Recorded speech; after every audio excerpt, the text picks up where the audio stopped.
Assalamualaikum warahmatullahi wabarakatuh. Selamat pagi anak-anak. Kalian sudah siap belum untuk belajar hari ini? Oke, nah kemarin kan kita sudah belajar tentang eksponen ya. Nah, pada pertemuan kali ini kita akan belajar tentang logaritma. Logaritma itu sendiri ialah kebalikan dari eksponen. Nah, langsung saja ya pelajarannya. Nah, misal di sini ibu punya bentuk dari logaritma. Bentuk logaritma ini asalnya dari eksponen. Nah, misal ibu punya A pangkat C sama dengan B. Nah, kalau kita ubah ke bentuk logaritma, itu gimana ya? Ada yang tahu nggak caranya? Nah, benar. Jadi, ketika kita ubah ke bentuk logaritma, akan membentuk A log B sama dengan C. Nah, di keterangan ini A itu sebagai basis dan B-nya itu sebagai numerus dan C-nya itu hasil logaritma. Nah, logaritma ini, bentuk logaritma ini memiliki syarat. Syaratnya yaitu A-nya atau basisnya itu harus lebih dari 0 dan A-nya tidak boleh 1. Nah, untuk C-nya atau hasil logaritmanya itu juga harus lebih dari 0. Seperti itu. Nah, kalau misal kita kembali ke materi eksponen ya, misal ibu punya 2/3. Nah, 2/3 ini hasilnya berapa anak-anak? Nah, betul, 8 hasilnya. Nah, 8 ini dari mana? Dari, betul, 2 dikali 2 dikali 2. Nah, 2/3 itu berasal dari 2 dikali 2 dikali 2 sama dengan 8. Nah, kalau 3/3 gimana anak-anak? Betul, 3 dikali 3 dikali 3 sama dengan 27. Nah, kalau misal kita ubah bentuk eksponen ini ke dalam bentuk logaritma gimana ya? Ayo, ada yang bisa nggak? Nah, benar. Berarti 2/3 sama dengan 8 kita ubah ke bentuk logaritma menjadi, nah, basisnya itu berapa anak? 2. Lalu logaritma numerusnya berapa? 8. Benar.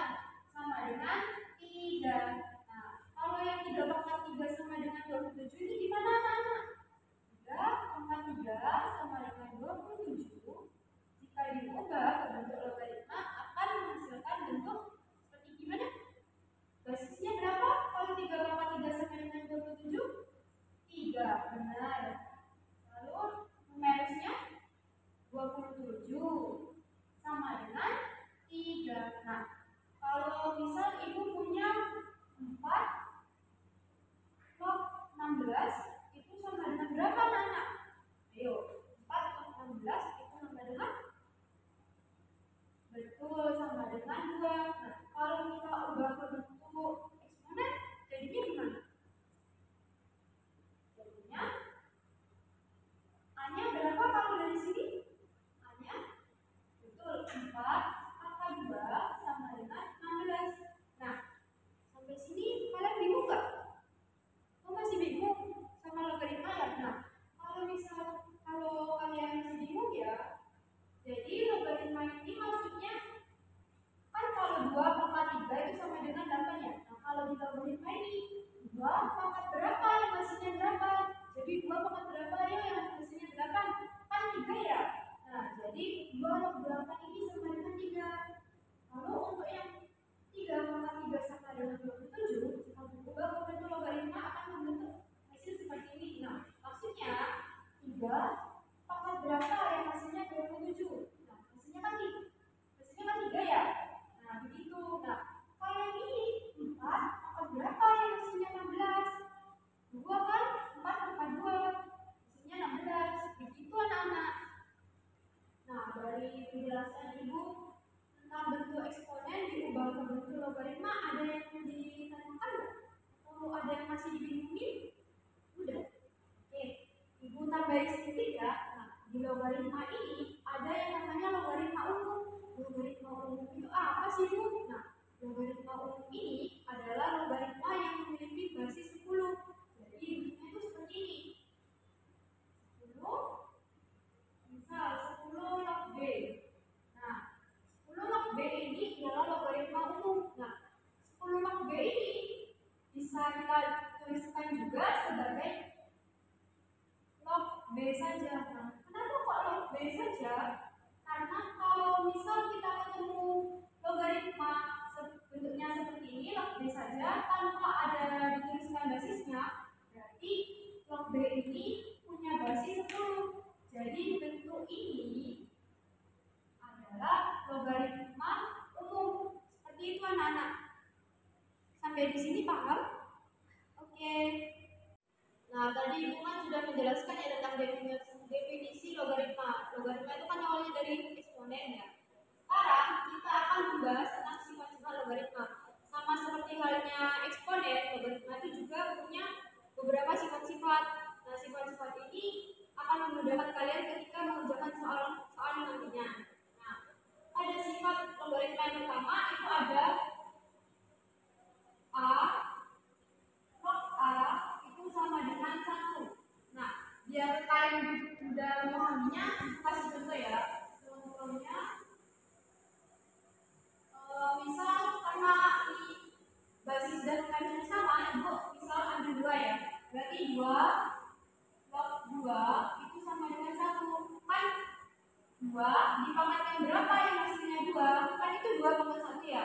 Jadi ketika basis dan numerisnya sama dalam logaritma itu pasti hasilnya 1 ya anak-anak. Lalu sifat yang kedua ada A log 1 itu sama dengan 0. Nah, sama seperti sifat yang pertama yang dikasih contoh juga. Contohnya misal basisnya itu ada 3. 3 log 1 sama dengan 0. Nah, 3 dipangkatkan berapa yang hasilnya 1? Kan 3 pangkat 0 ya. Jadi ini sudah benar. Hasilnya sama dengan 0. Lalu yang ketiga ada A log B dikali C sama dengan A log B ditambah A log C. Nah, ketika numeris dalam logaritma ini terdapat perkalian, maka bentuknya ini dipecah begini terus dijumlahkan. Nah, Ibu kasih contoh juga.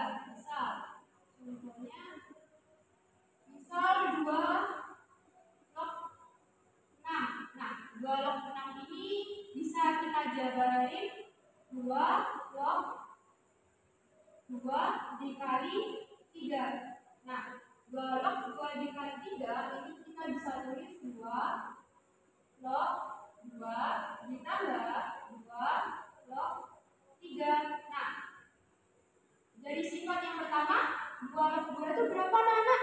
Benar 1. Jadi 1 ditambah untuk 2 log 3 nya ini tetap ditulis saja ya 2 log 3.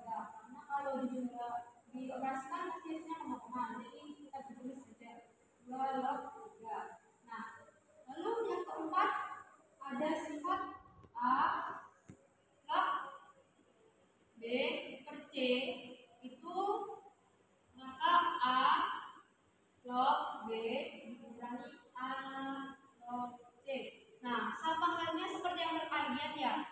Kalau numerisnya ini ada terdapat pembagian, maka dijabarin ini lalu dikurangi.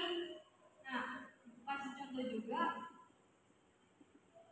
Misal 2 log 2 per 3. Nah, ini bisa kita tuliskan gimana anak-anak? 2 log 2 dikurangi 2 log 3. Nah, 2 log 2 tadi berapa? Betul, 1. Lalu dikurangi 2 log 3. Nah, jadi seperti ini anak-anak sifat-sifat logaritma. Sampai sifat yang keempat ini, apa kalian bisa memahaminya? Oke, bisa. Karena waktunya sudah mau habis ya, jadi Ibu sudahan sampai sini saja. Kita selanjutnya. Wassalamualaikum warahmatullahi wabarakatuh.